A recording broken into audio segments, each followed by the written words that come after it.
हाँ, मैंने आपको इसके पहले अक्षांश रेखाओं के बारे में बताया था और उसमें सारे पॉइंट मैंने आपको क्लियर कट किए थे। और अब मैं देशांतर रेखाओं के बारे में बताने जा रहा हूँ। ये देशांतर रेखाओं को, अक्षांश रेखाओं को वैसे तो आप देखेंगे बहुत सारे आपको मिलेंगे पढ़ने के लिए, और बहुत सारे आपको ये यूट्यूब पे भी मिल जाएंगे देखने के लिए।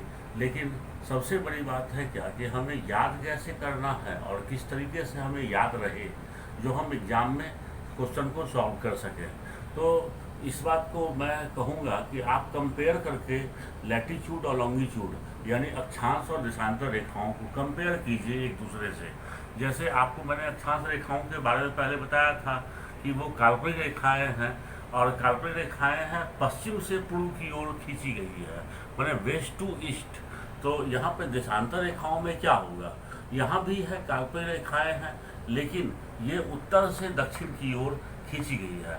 मतलब आप कहेंगे imaginary line it drawn from north to south. ये एक अंतर आप समझिए। पहला उसमें भी वही था, काल्पनिक रेखाएं हैं इमेजिनरी लाइन अक्षांश में, और वो west to east, drawn from west to east था। अब देखिए दूसरा पॉइंट पे आइए। ये दो देशांतर रेखाओं के बीच सबसे अधिक दूरी विषुवत रेखा पर या भूमध्य रेखा पर होती है, जो 111.33 किलोमीटर है। इसे गोरे कहते हैं। आप याद कीजिए कि आपको जब अक्षांश रेखाएं बताए थे तो बताया था कि दो अक्षांश रेखाओं के बीच दूरी 111 किलोमीटर होती है। यहाँ पर 111.33 किलोमीटर है, और इसको हम लोग गोरे कह रहे हैं। और वहाँ जब अक्षांश रेखाएं बताए थे तो उसमें मैंने कहा था आपको कि उसको हम लोग जोन कहते थे। तो दूसरा पॉइंट भी हमारा कंपेयर करने से निकल गया, ठीक है, कि इसको आप गोरे कहते हैं। तीसरा पॉइंट पे आइए। अब देखिए थर्ड पॉइंट है 0 डिग्री देशांतर को GMT ग्रीनविच मीन टाइम या प्रधान मध्याह्न रेखा या प्राइम मेरिडियन या IST international standard of time कहते हैं।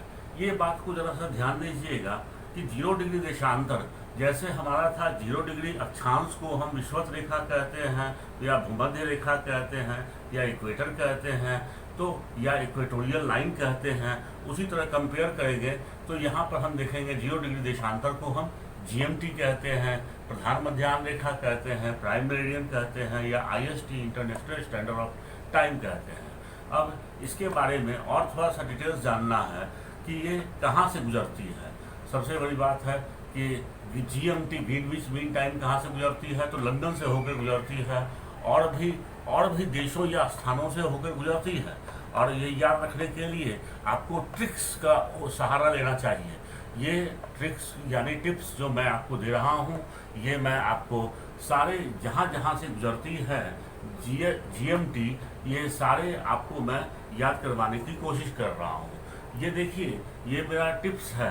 ग्रीन नॉर्वे की ब्रिटनी स्पीयर्स घना बुर्का डाले, फ्रांस अल्जीरिया घूमने गई। यहाँ पर मैं आपको टिप्स में देखिए, आप बोलिएगा कैसे कैसे है, कैसे आपको याद होगा, तो उसके लिए मैं बता देता हूँ। ब्रिटनी स्पीयर्स जो है ये ब्रिटेन की या इंग्लैंड की बहुत अच्छी पॉप गायिका थी, और आप इसको यूट्यूब पे भी देख सकते हैं, पॉप गायिका थी, इसलिए आपको ये याद हो जाएगा ब्रिटनी स्पीयर्स पॉप गायिका है। और ये है ग्रीन नॉर्वे की। तो अभी ये मैंने ग्रीन से ग्रीनलैंड, नॉर्वे से नॉर्वे, और ब्रिटनी से ब्रिटेन, स्पीयर्स से स्पेन, घना बुर्का डाले। जब कोई भी सेलिब्रिटी बाहर निकलता है वो लोगों के बीच में देखने के लिए या घूमने के लिए, तो वो बुर्का डाल कर निकलता है ताकि लोग उसे पहचान नहीं पाए। तो यहाँ पर भी ब्रिटनी स्पीयर्स ने घना बुर्का डाल रखा है। तो घना से घाना, बुर्का से बुर्किना फासो, और डाले से आपको खाली याद रखना होगा माले। और फिर फ्रांस अल्जीरिया घूमने गई, यानी कि आप कहेंगे कि GMT Greenland, Norway, Britain, Spain, Ghana, Burkina Faso, Mali और फ्रांस अल्जीरिया होते हुए गुजरती है। उसके बाद नेक्स्ट आइए, 4 देशांतर रेखाओं। चौथा पॉइंट है देशांतर रेखाओं की लंबाई समान है। आप याद कीजिए कि जब मैंने वो अक्षांश रेखाएं बताया था तो उसमें मैंने बताया था कि उसमें लंबाई में अंतर होता है। आप देखे थे इक्वेटर पे या 0 डिग्री अक्षांश रेखा सबसे अधिक लंबी होती है। यहाँ पर आपको याद रखना है देशांतर रेखाओं की लंबाई समान है। ओके, फिर फिफ्थ नंबर पॉइंट पे आइए। आपको ये भी बड़ा इम्पोर्टेंट है, 180 डिग्री पूर्वी देशांतर और 180 डिग्री पश्चिमी देशांतर एक ही रेखा है। इसके लिए मैं पहले आपको बता देता हूँ कि ये देशांतर रेखाएं जो हैं ये 360 होती हैं खींची हुई, और ये ऊपर से मतलब आप देखेंगे नॉर्थ पोल से साउथ पोल को मिला रही है इस तरीके से खींची हुई। तो आप इसको कह सकते हैं कि ये 360 है, और इस सब की रेखा सभी वृत्त सभी सर्कल की लंबाई लगभग समान है। तो लगभग क्या, बिल्कुल समान ही है। तो इसलिए आप इधर से, लेकिन अगर हम इसे बीच से अगर आधा कर दें, अगर इस गोले को हम बॉल को हम अगर फाड़ दें और बिल्कुल इस तरह से उसको हम ये दो भाग बांट दें, तो आप देखेंगे कि ये 180 डिग्री पूर्वी देशांतर और 180 डिग्री पश्चिमी देशांतर एक ही रेखा है। मान लीजिए आप इसको अगर यहाँ से अगर क्रैश करते हैं तो ऑटोमेटिक है यही रेखा को आपने दो भाग में बांटा है। यही उधर जाकर के पूर्वी देशांतर, इधर आकर के पश्चिमी देशांतर बन गई है। तो इस तरह से 180 डिग्री पूर्वी देशांतर और 180 डिग्री पश्चिमी देशांतर मीन्स 180 डिग्री ईस्ट लॉन्गिट्यूड और 180 degree west longitude is a similar line. इसलिए पूरब या पश्चिम हमें नहीं लगाना है। ये बड़ा इम्पॉर्टेंट लाइन है, इस बात को याद रखिएगा कि आपसे जब भी पूछेगा कि भाई इंटरनेशनल डेट लाइन गुजरती है 180 डिग्री पूर्वी देशांतर से या 180 डिग्री पश्चिमी देशांतर से, तो आपको पूरब और पश्चिम यानी कि ईस्ट और वेस्ट नहीं लगाना है। बस आपको केवल इतना ही कहना है, केवल 180 डिग्री देशांतर कहते हैं, इसलिए इसको हम लोग केवल 180 डिग्री ओनली 180 डिग्री लॉन्गिट्यूड इसका नाम है, और इसे अंतर्राष्ट्रीय तिथि रेखा इंटरनेशनल डेट लाइन कहते हैं। उसके बाद फिर आइए 6 नंबर पे, आपका ये समांतर रेखाएं नहीं हैं, it's not a parallel line. आपको याद होगा लैटिट्यूड में मैंने कहा था वे सभी समांतर रेखाएं थी, लेकिन ये समांतर रेखाएं नहीं हैं, ध्रुव पर आपस में मिल जाती हैं।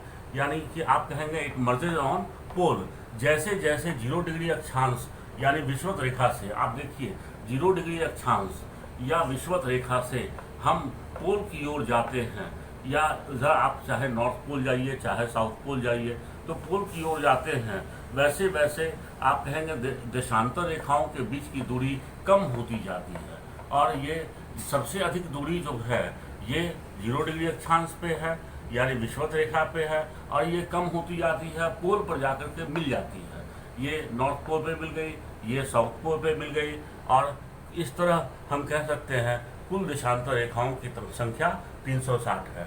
चलिए मैं इसके बाद आपको कर्क रेखा, मकर रेखा, इन सब से जो या इक्वेटर वगैरह से जो सवाल पूछे जाते हैं उन सब का फार्मूला समेत मैं बताऊंगा कैसे याद रखें। देखिए मेरे वीडियो का एक ही आपको असिस्टेंस है जो सबसे ज़्यादा बच्चों को अट्रैक्ट करता है, वो है कि हाउ टू रिमेंबर, कैसे याद रखें। ये जो है सबसे इम्पॉर्टेंट बातें होती है, और मैं आगे भी आपको ये बताता जाऊंगा कैसे कैसे याद रखें। ठीक है, तो फिर अभी अक्षांश और देशांतर रेखाएं फिलहाल जो है इन दोनों का कंपेयर करने के बाद खत्म हो रहा है, और उसके बाद फिर हम लोग, हाँ आप मुझसे इसके पहले अक्षांश रेखा, देशांतर रेखा यानी कि लैटिट्यूड, लॉन्गिट्यूड, इन सब के बारे में जान चुके हैं। अब आपको इसी में आगे बढ़ते हुए मुझे कर्क रेखा, विषुवत रेखा और मकर रेखा यानी tropic of cancer, equatorial line और ट्रॉपिक ऑफ कैप्रिकॉर्न, इन सब के बारे में बताना है। लोग उससे जो इम्पोर्टेंट बातें होंगी जो एग्ज़ाम में पूछे जाते हैं उन्हीं बातों को मैं लेकर के चल रहा हूँ। आप सबसे पहले टॉपिक ऑफ कैंसर के बारे में जो एग्ज़ाम में कौन कौन से सवाल पूछे जाते हैं, तो पहला कि आपको टॉपिक ऑफ कैंसर यानी कर्क रेखा 23.5 डिग्री उत्तरी अक्षांश को यानी 23 डिग्री 30 उत्तरी अक्षांश को कर्क रेखा कहते हैं, यानी 23.5 डिग्री और 23 degree 30 minute northern latitude is called tropic of cancer. Okay, next, Bharat की ये कर्क रेखा भारत के बीचों बीच से गुजरती है। Tropic of cancer passes mid from mid India and ये किन किन राज्यों से गुजरती है, ये इसके लिए आपको जानना है कि राज्यों का सबका नाम आपको याद रखने का जरूरी है। It is necessary to remember the names of state where the topic of cancer passes. तो इसके लिए आपको मैं टिप्स दे रहा हूँ। एक, जो पश्चिम बंगाल का मित्र झारखंड, ये पश्चिम बंगाल की सीमाएं झारखंड से लगती हैं, इसलिए पश्चिम बंगाल का मित्र झारखंड मध्य प्रदेश के छोटे भाई छत्तीसगढ़ के साथ गुजरात राजस्थान घूमने गया।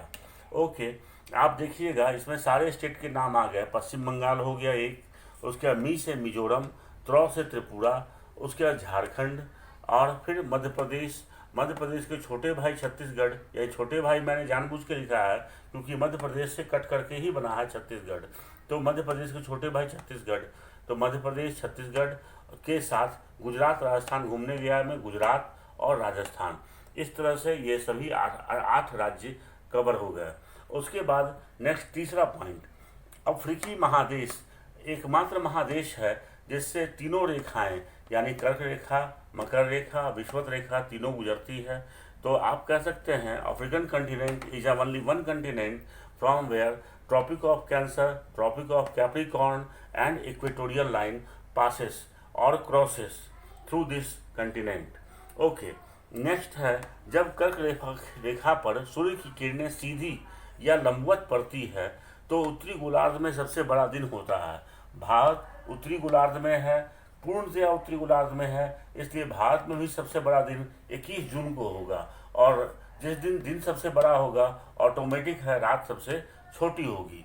यहाँ पे आपको मैं इंग्लिश मीडियम में बता रहा हूँ कि when the sun rays falls straight और longitudinal on Tropic of Cancer the in northern hemisphere the longest day happens. India is completely in northern hemisphere, so in India longest day is on 21st June and and the night will be smallest on the same day. Okay, उसका next है आपका माहे नदी। माहे नदी मध्य प्रदेश, गुजरात, राजस्थान से होकर बहती है। ये Mahi river flows from MP, Gujarat and Rajasthan में 2 बार कर्क रेखा को काटती है and it crosses tropic of cancer 2 times in Rajasthan. अब कर्क रेखा किन किन देशों से गुजरती है? Tropic of cancer passes through how many countries? भाई देखिए, ये बड़ा डिफिकल्ट क्वेश्चन है। अगर ये चार ऑप्शन आते हैं, इनमें से किस देश से गुजरती है, नहीं गुजरती है, तो भाई उसमें आपको बनाना होगा। तो आपको पहले मैं बता दूं कि कर्क रेखा 17 देशों से गुजर रही है, माने tropic of cancer passes through 17 countries. अब टिप्स है आपको 17 देश याद रखने के लिए। देखिए टिप्स है, म्यांमार का चीता शिकार की तलाश में अरब के अल्मामारी बायो पार्क पहुंचा। ठीक, म्यांमार का चीता, यहाँ म्यांमार से म्यांमार हो गया एक देश का नाम, और फिर चीता से ची से चीन, ता से ताइवान। शिकार की तलाश में अरब के अल्मामारी, तो अरब से 2 है, संयुक्त अरब अमीरात भी है और सऊदी अरब भी है। तो यहाँ कौन सा पार्क है? तो अल्मामारी बायो पार्क। अल्मामारी से यहाँ पे अल से अल्जीरिया है, माँ से माली है और मारी से मारिटानिया है। ये अल्मामारी बायो पार्क। तो बायो से बी से बांग्लादेश है, आई से इंडिया है और ओ से ओमान है। ठीक, वहाँ पार्क में पहुँचा पर उसको शिकार ना मिली। तो ये चीता को शिकार ना मिली। ये शिकार ना से नाइजर है, मी से मिली में मी से मिस्र है, ली से लीबिया है। तो मैं उसका सहारा बना। तो यहाँ मैं उसका सहारा बना, मैं से मैक्सिको है, सहारा से पश्चिमी सहारा क्षेत्र है और बना में ब से बहामास है। ओके, ये 17 आपको याद हो जाएगा तो फिर समझ लीजिए कि आपसे टॉपिक ऑफ कैंसर से सवाल कभी नहीं छूटेंगे। और इसके अलावा जो कुछ भी मैंने अभी आपको पॉइंट वाइज बताया है, प्लीज़ उसे आप याद कर लेंगे। और अगर अच्छा लगे, बेहतर लगे, तो आप मुझे सब्सक्राइब कीजिए और अपने फ्रेंड्स को भी रिक्वेस्ट कीजिए कि वो भी सब्सक्राइब करें। मेरी एक ही खासियत रहेगी कि मुझे कैसे याद करना है, हाउ टू रिमेम्बर, ये मैं हमेशा साथ साथ लेकर के चल रहा हूँ और चलता रहूँगा। ओके, फिर मैं आपसे फिर ट्रॉपिक ऑफ कैंसर हो चुका है, ट्रॉपिक ऑफ कैप्रिकॉर्न और इक्वेटोरियल लाइन को मैं फिर अगले वीडियो में बता रहा हूँ।